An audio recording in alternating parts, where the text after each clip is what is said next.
Dr. Lisa Fortes-Schramm here, your friendly neighborhood ND. Today I'm going to show you how to make garlic ear drops for ear infections right in your own home.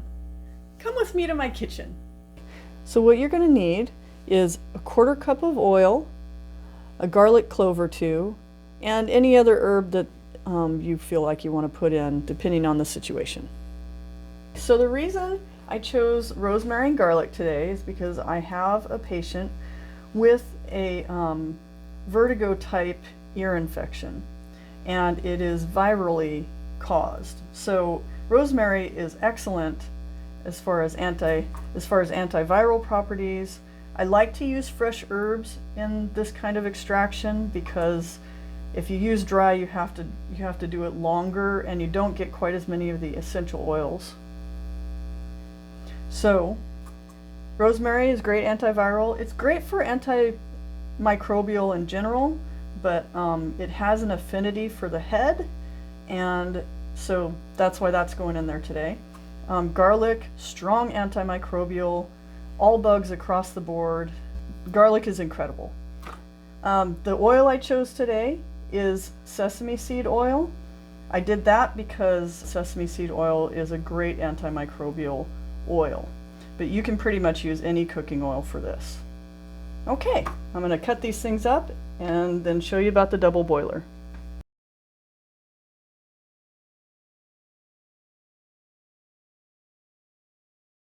Okay, so what you're going to need is you're going to need a pot with enough water in it to reach the bottom of the bowl that fits into the pot. You're also going to need a lid that fits over the top of the bowl. This one kind of goes down a little bit, but that's okay because there's enough room below it. The next thing we're going to do is just put all our ingredients in the bowl. So we've got our 1/4 cup of sesame seed oil, and the herbs we've chosen, which today again are garlic and rosemary. Just make sure that all of the herbs are covered by the oil. You kind of mix them in there, and then cover. Turn on your heat.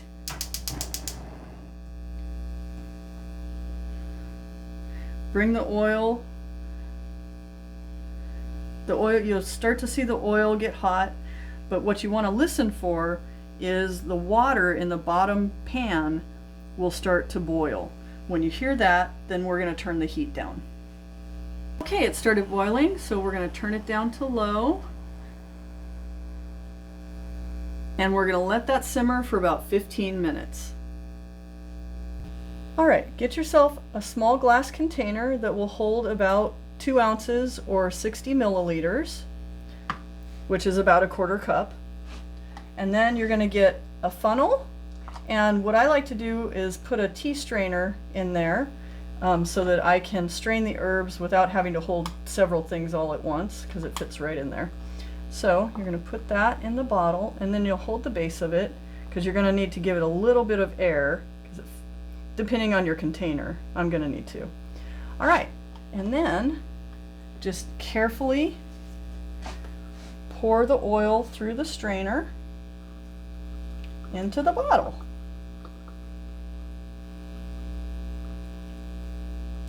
Make sure that's okay. That's about full enough. Okay, so what I like to do, we've got our oil in our bottle. This is a little bit too hot. I do like patients to put it in warm, but this will need to cool down a bit. So 5 to 6 drops in the ear, and then you take a small piece of cotton, pull apart a cotton ball. You can even use one of those cotton rounds, cut a little cone.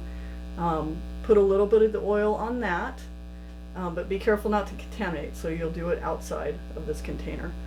And then put the cotton in, and just put that in a couple times a day until the ear infection is gone. Thanks for joining me. And don't forget to subscribe to my page.